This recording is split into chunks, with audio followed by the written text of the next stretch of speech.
Good morning again, and I did find that is the name of the author of that piece is Jeff Foster in a book called Way of Rest. Jeff Foster, Way of Rest. So I know we have some football fans here. It's football season, and I'd like to ask one of you football fans, because maybe the others of you don't know, what the term is, what calling an audible means. Anybody? Changing the play. Changing the play. So the quarterback who's in charge of the play has a play for a moment. He steps up to the line and he sees that the defense that is approaching him is not going to help him in the play that he has planned. And so he tells himself, I'm going to change the play. I'm going to call an audible. And he tells the rest of the team, plan we had, we're scrapping it. I share all that because the plan I had, scrapping it. The message that is in here, gone. Here's why. I was speaking last night in Durham 12 hours ago, and ever since then, I started to get worried about you and me. I started to think what I wanted to say is not what I needed to say, so I have not slept well, but I'm glad that I'm here because this is the play for right now. I'm a storyteller. Part of my job is to share and relay experiences that I've had or that other people have had and try to bring you into those things, because story is a way that we find commonality with one another. It's where our humanity connects. And there's often a time when you're telling a story to someone and you know they're not getting it. They're not feeling the joy, they're not finding the humor, they're not feeling the pathos of what you're sharing, and then you finally come up with this phrase that is a bailout phrase and says, I guess you had to be there, right? And what that means is you weren't present for this experience, and so you'll never understand what that experience is like. And when we're trying to recall a moment from our past, for someone who wasn't in attendance and we're failing to get the reaction that we think it merits, we just say that, I guess you had to be there. And there's a reason that we do that, because being there is the standard. Being there is the best possible way to have an experience. When we live through something moving or hilarious or beautiful or terrible, no bit of brilliant storytelling can accurately recreate that moment, right? No perfectly filtered social media photo can adequately capture the colors of that sunset. No arrangement of words can replicate inside others, in retrospect and from a distance, what we who were attendants felt in that moment. This is why, as advanced as technology gets, and as virtual reality becomes more and more prevalent, it will never hold a candle to actual reality. We were sitting here just now, and then we looked up and there was a person with a bulletproof vest. And as someone who has been visited by the FBI and local police because they've been getting threatened, that gave me pause.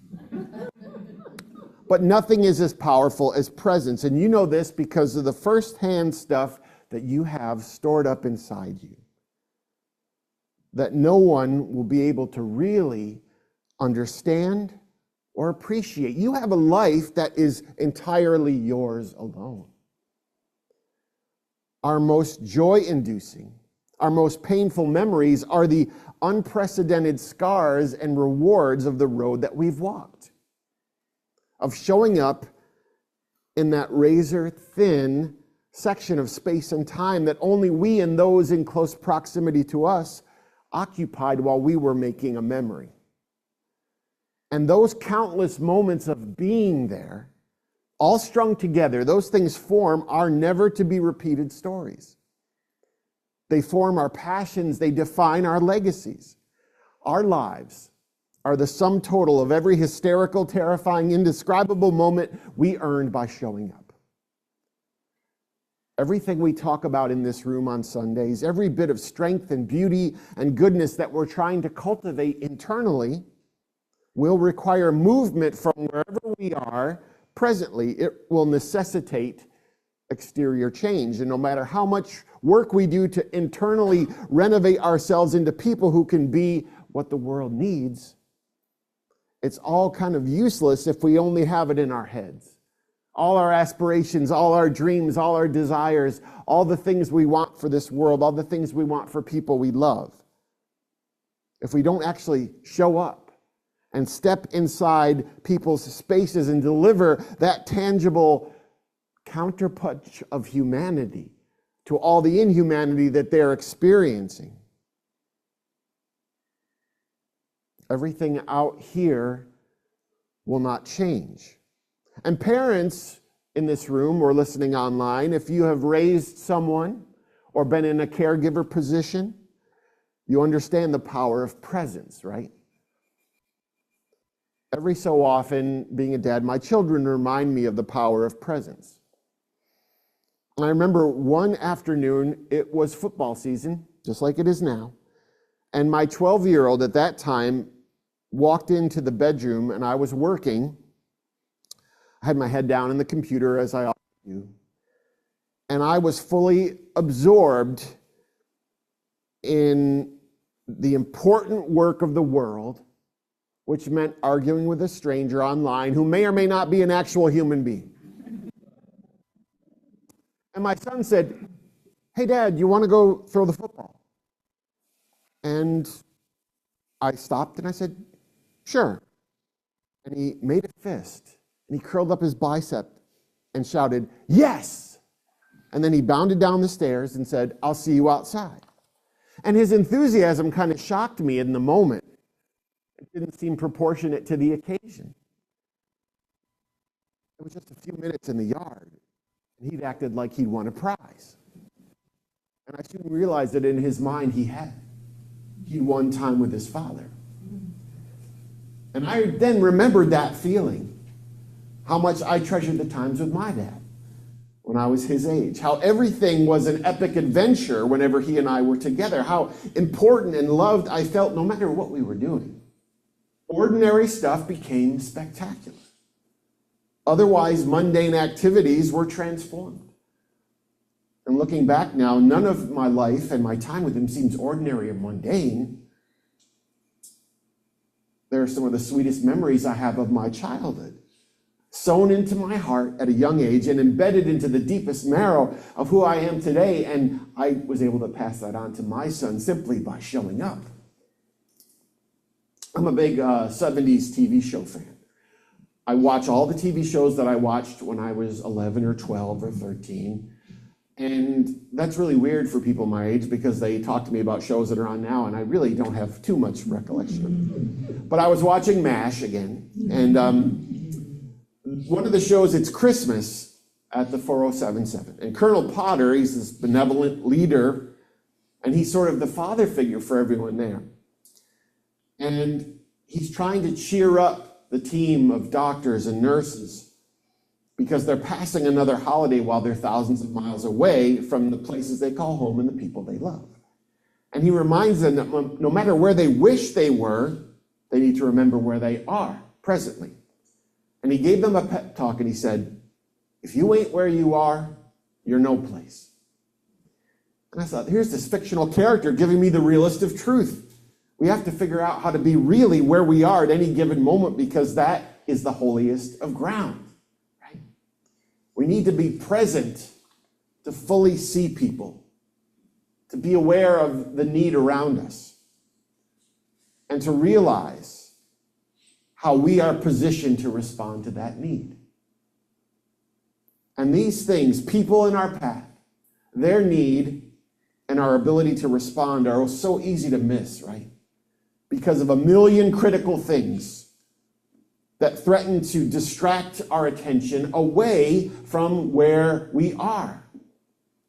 Most of us are perpetually missing the present, always being pulled just slightly into the past or a few steps ahead of where we are. It's hard to be right here in this service because we're thinking about stuff that happened before or what's going to happen after. It doesn't help that we each carry around these sort of handheld reminders of everything we're missing in a moment. We all see those videos online of concerts in decades past, or groups of people at school, let's say in the 80s, and we look at them and there were no phones around. And people were just simply with one another, and it's difficult for us to be with one another. So last night it was, well, let me go back. Friday morning, I have a friend, and his name is John Fugelsang, and you may or may not even know what that means, but John is a host on Sirius XM satellite radio. He's a comedian. He's interviewed every famous person in the world, and he has been on something with a group of comedians called the Sexy Liberal Tour. And they're talking about, through humor, how to save the world in the political landscape that we have. And he messages me, and he said, "Are you available? We'd like you to be our guest at the tour stop in Raleigh tomorrow night," which was last night. And I said, "Oh yeah, I'd be honored." But he was sort of crafty, because then he said, "Great, and we'd love for you to be on stage with us." So what began as a great opportunity for me to enjoy a night of comedy became a crisis filled with performance anxiety, because I was going to be on stage with a group of 5 incredible, experienced comedians, making people laugh, being pithy in the moment, quite raunchily, some of it. But I thought, Sexy Liberal Tour, okay, well, I certainly fit the description. So I said to my wife, "Should I do it?" And she said, "Of course you should." And so anyway, we're there last night, and this is how this all happened, because as I was there on stage in this theater filled with people, with lights and all this pressure, and I didn't know what they were going to ask me. And then the host, she said, she would lean over in this panel discussion at the end of the night, and she'd go, "Pastor John."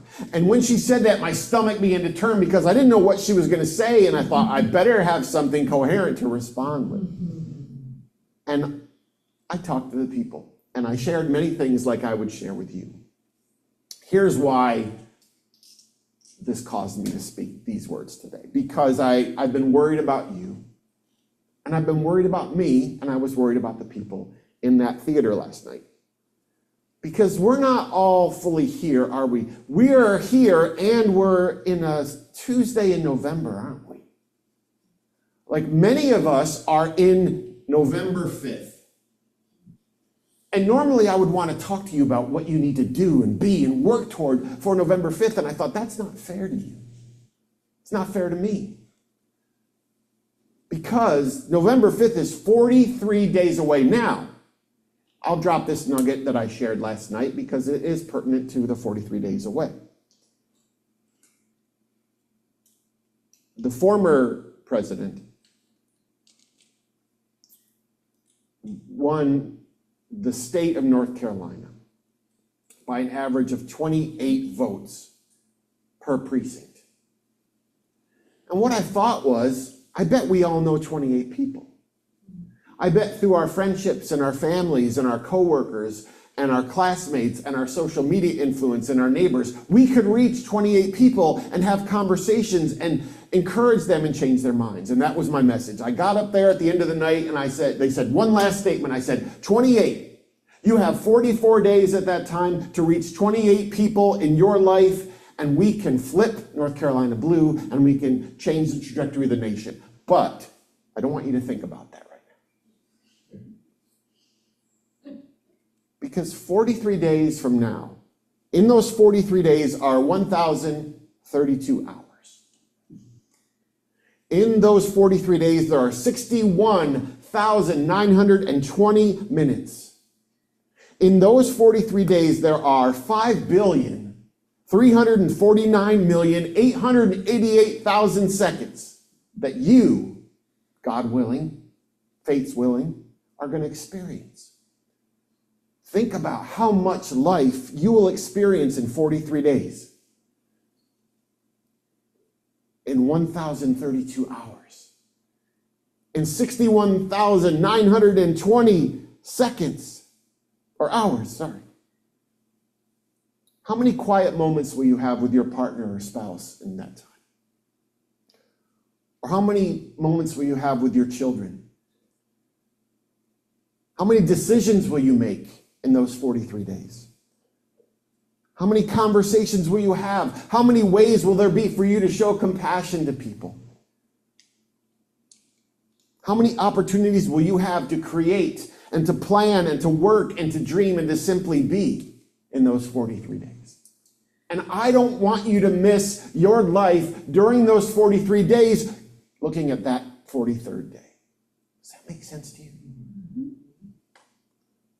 I do a lot of encouraging of people in my job about what is coming in 43 days, but sometimes I think it does a disservice to our lives currently in progress. As if we can afford to wait on living until then. I was noticing the calendar, and 3 years ago, almost to this week, I was in a neurosurgeon's waiting room. And I was looking at older couples and young parents and people sitting alone, and I thought about that room that I was in with these people, which was a waiting room. It says it on the door. And there was no expectation in that room other than waiting. It is a place of transition between normal life and something that was going to happen with the physician. You've all been in that experience. As if everything happens outside of that room and nothing happens in that waiting room other than time passing. And I think we live that way a lot. We have stuff in the future that we're turned towards, and that becomes the thing we fixate on. All of a sudden, we're not where we are. We're no place. And I spent weeks during that time of my life 3 years ago waiting. I had been waiting for a few weeks. The day my family doctor said, hey, your blood work looks a little strange. We're going to check it out. We're going to get more blood work. So I waited for that blood work to be done. And then the blood work came back and he said, you know, we're suspecting that it's a certain kind of tumor, but we're not sure. So we're going to get an MRI, which meant more waiting for me.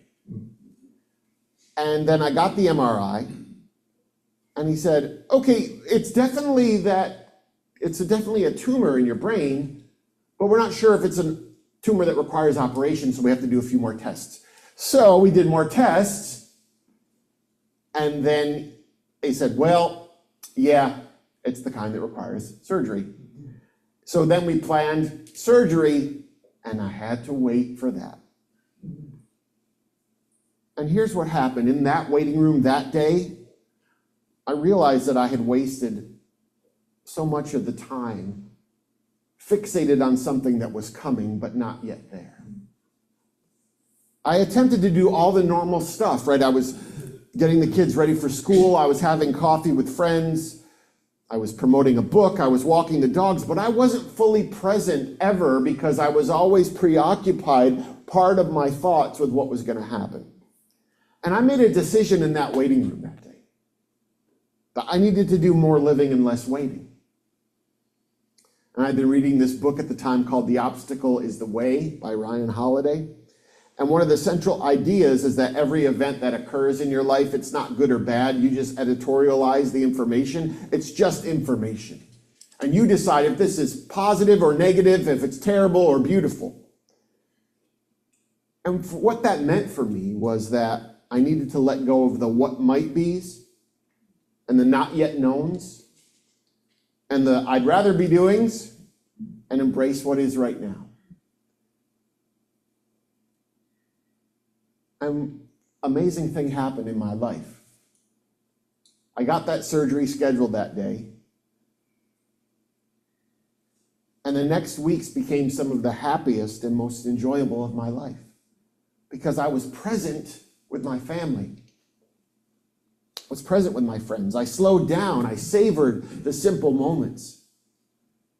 I intentionally did less, yet I felt more productive. The objective data around me had not changed, okay? At the time, we were still in a pandemic. We were still grieving unfathomable loss. I was still sickened by half of the people around me being in some toxic death cult. I was still having a brain operation. What changed is that I was no longer waiting for conditions to change to some imaginary optimum setting in order to live and find joy and meaning. And I don't want us to do that about a date in November, as important as it is. Eckhart Tolle says this: don't look for peace. Don't look for any other state than the one you are in right now. Otherwise, you will set up inner conflict and unconscious resistance.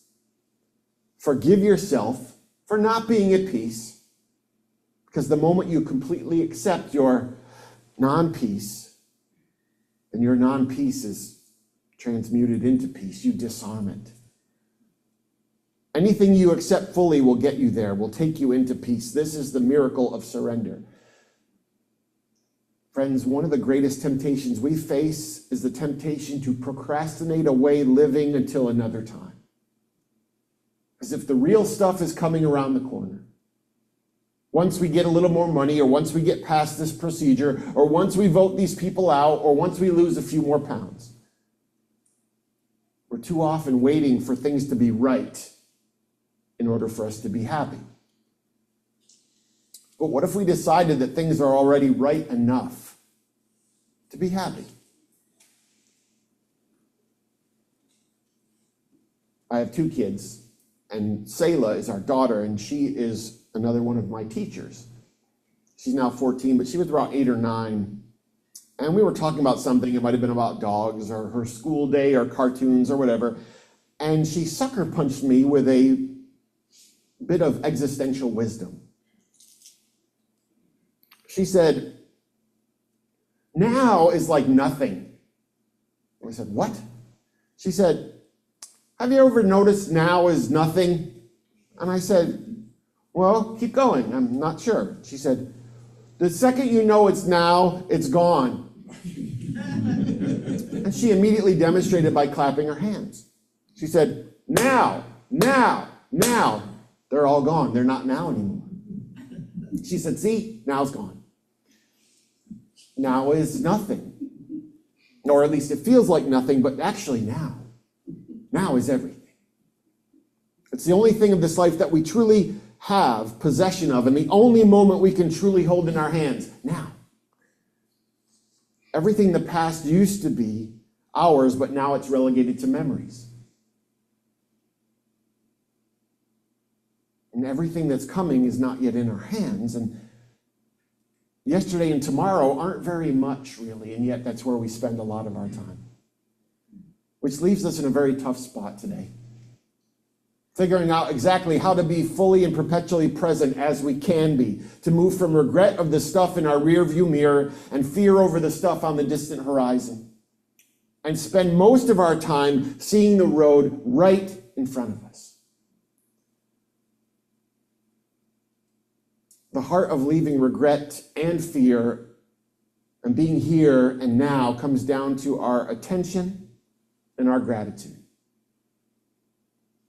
Recognizing what is, having a faithful, thankful heart in the what is. That same author, Ryan Holiday, I spoke about earlier, he wrote this meditation on the words of a Roman emperor centuries earlier. He said, "There's a lot going on in your life. Good for you. It's a sign of success, but it's also a burden. It's a source of stress. You've got projects wrapping up. You've got projects starting soon. You've got a long to-do list, a lot to look forward to, a lot to worry about. So as you feel yourself getting overwhelmed today, pause and think about someone like Marcus Aurelius, this Roman emperor.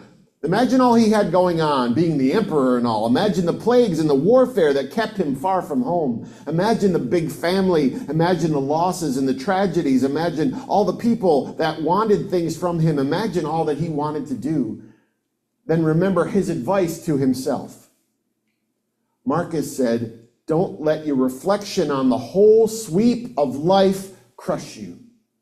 Don't fill your mind with all the bad things that might still happen. Stay focused on the present situation. Seize that present moment. Don't get distracted. Don't dwell on regret. Don't give in to anxiety.